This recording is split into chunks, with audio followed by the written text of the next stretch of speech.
काम में व्यस्त फोटोग्राफर सिलिया कॉन, लेकिन वो देख नहीं पाती। लाइट पेंटिंग का मतलब है लाइट से पेंट करना। हाथ में ब्रश लेने की बजाय मेरे पास लाइट है और मैं तस्वीर का खाका खींचने के लिए इसे इस्तेमाल करती हूँ। रंग मेरे लिए बहुत अहम हुआ करते थे। जब मुझे दिखना बंद हुआ तो मैं बहुत दुखी हुई कि अब उन्हें नहीं देख पाऊंगी। और मेरे लिए फोटोग्राफी बहुत महत्वपूर्ण है क्योंकि ये मेरी जिंदगी में रंगों को वापस लाती है। एक कार हादसे के बाद सिलिया कॉन को 12 साल की उम्र में दिखना बंद हो गया था, लेकिन वो अब भी रंगों की कल्पना कर सकती है। लाइट पेंटिंग के साथ सिलिया फोटोज पर पैटर्न ड्रॉ करने के लिए बहुत लंबा एक्सपोजर टाइम इस्तेमाल करती है। उनके काम को अब तक लगभग 50 प्रदर्शनियों में दिखाया जा चुका है। जब लोग फोटो देखते हैं तो उनके सभी शक खत्म हो जाते हैं। वो मेरी नेत्रहीनता पर ध्यान नहीं देते, बल्कि एक पल के लिए इसे भूल जाते हैं। इसके बजाय वो रंगों के संयोजन और शायद विषय को देखते हैं और फिर हम सब इस बारे में बात करते हैं और एक रिश्ता बनाते हैं।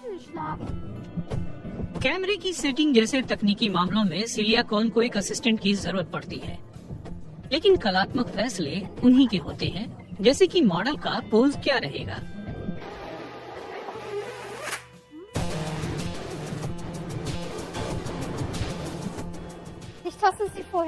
पहले मैं उसे अपने हाथों से महसूस करती हूँ और समझती हूँ कि वो कितनी लंबी है, उसके बाल और उसका आकार कैसा है। मैं उसके चेहरे और कद को भी समझती हूँ, फिर फोटो लेती हूँ।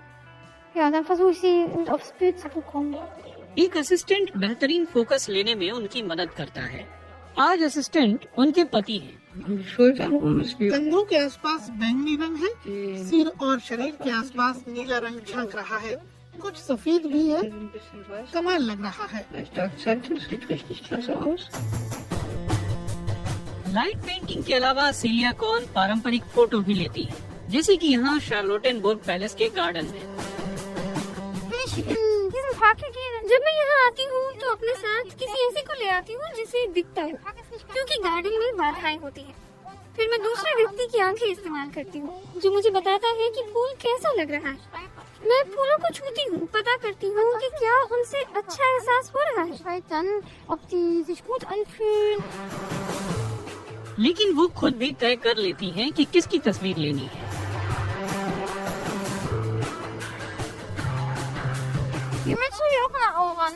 हम इंसानों के पास आभास है, हमें पता चल जाता है कि कौन हमें देख रहा है, कौन पीछा कर रहा है। यही बात चीजों पर भी लागू होती है और मैं इसे महसूस करती हूँ।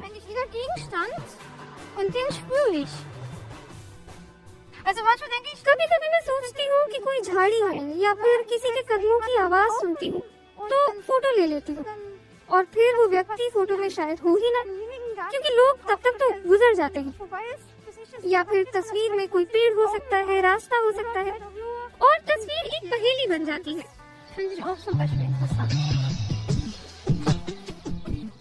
दूसरे लोगों की तरह सिलिया कॉन भी अपनी हदों को परखना चाहती है और वो फोटोग्राफी को इसका जरिया मानती है।